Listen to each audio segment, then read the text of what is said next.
الحمد للہ وکفا وسلام علی عبادہ الذین اصطفى اما بعد فاعوذ باللہ من الشیطان الرجیم بسم اللہ الرحمن الرحیم وَإِذِ ابْتَلَىٰ إِبْرَاهِيمَ رَبُّهُ بِكَلِمَاتٍ اللہ تعالیٰ نے حضرت ابراہیم علیہ السلام کو مختلف طریقوں سے آزمایا، ان کا بیان چل رہا ہے۔ بات یہاں تک پہنچی تھی کہ حضرت ابراہیم علیہ السلام کو اللہ تعالیٰ نے حکم دیا کہ اپنی بیوی حضرت ہاجرہ اور اپنے بیٹے اسماعیل جو چھوٹے سے بچے تھے، ان کو لکودک صحرا میں تنے تنہا چھوڑ کر واپس آ جائیں۔ حضرت ابراہیم علیہ السلام اللہ کے حکم کے سامنے جھک گئے اور اپنے نفس کی قربانی دی، بیوی بچوں کی قربانی دی اور ان کو صحرا میں چھوڑ کر واپس تشریف لے آئے۔ حضرت اسماعیل علیہ السلام اپنے باپ کے بغیر ہی بڑے ہوتے رہے، اور جب وہ کام کاج کے قابل ہو گئے، بڑے ہو گئے، تو اللہ تعالیٰ نے ایک نئی آزمائش حضرت ابراہیم علیہ السلام کو عطا فرما دی۔ فلما بلغ معه السعی، جب حضرت اسماعیل علیہ السلام بڑے ہو گئے اور چلنے پھرنے کے قابل ہو گئے اور کام کرنے کے قابل ہو گئے، تو فرمایا قال یا بنی انی اری فی المنام، اے میرے بیٹے، اے میرے پیارے بیٹے، میں خواب میں دیکھتا ہوں کہ میں تمہیں انی اذبحک فانظر ماذا تری، کہ میں تمہیں ذبح کر رہا ہوں، تو تم اپنی رائے دو کہ تم کیسے سمجھتے ہو کہ اللہ تعالیٰ کے اس حکم کو کس طرح پورا کرنا چاہیے۔ اتنی بڑی آزمائش ہمارے اوپر آ گئی ہے کہ مجھے اپنا بیٹا قربان کرنا پڑ رہا ہے۔ دیکھیے، اللہ تعالیٰ کا حکم ہے، لیکن پھر بھی اپنے بیٹے کو کنونس کر رہے ہیں، اس کو سمجھا رہے ہیں۔ تو یہ ہمارے لیے بھی نصیحت ہے کہ اللہ تعالیٰ کے احکامات کو ہم ڈنڈے کے زور پہ اپنے گھر والوں پہ نافذ کرنے کے بجائے ان کے ساتھ بیٹھ کر بات کر کے سمجھا بجھا کے ان کو آمادہ کرنے کی کوشش کرنی چاہیے۔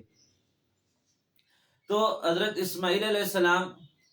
کی تابع داری دیکھیے، اسی لیے علامہ اقبال نے کہا تھا یہ فیضان نظر تھا یا کہ مکتب کی کرامت تھی، کس نے سکھائے اسماعیل کو آداب فرزندی،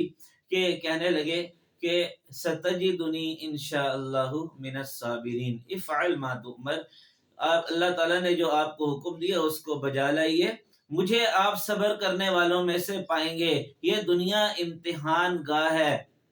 یہاں پر ہمیشہ سکھ نہیں ہوتا، یہاں دکھ بھی ہوتا ہے۔ آج جو حادثہ ہوا اس پر لوگ کہہ رہے ہیں کہ اللہ تعالیٰ نے ان کی حفاظت کیوں نہیں کی، تو اللہ تعالیٰ نے حضرت زکریا علیہ السلام کی حفاظت کیوں نہیں کی، حضرت یحییٰ علیہ السلام کی حفاظت کیوں نہیں کی، حضرت حسین رضی اللہ عنہ کی حفاظت کیوں نہیں کی، حضرت خبیب کی حفاظت کیوں نہیں کی، حضرت سمیہ کی حفاظت کیوں نہیں کی، حضرت حمزہ رضی اللہ عنہ کی حفاظت کیوں نہیں کی۔ تو اللہ تعالیٰ کی طرف سے آزمائشیں اس دنیا کا مقدر ہیں جو نیک لوگوں کے اوپر آتی ہیں۔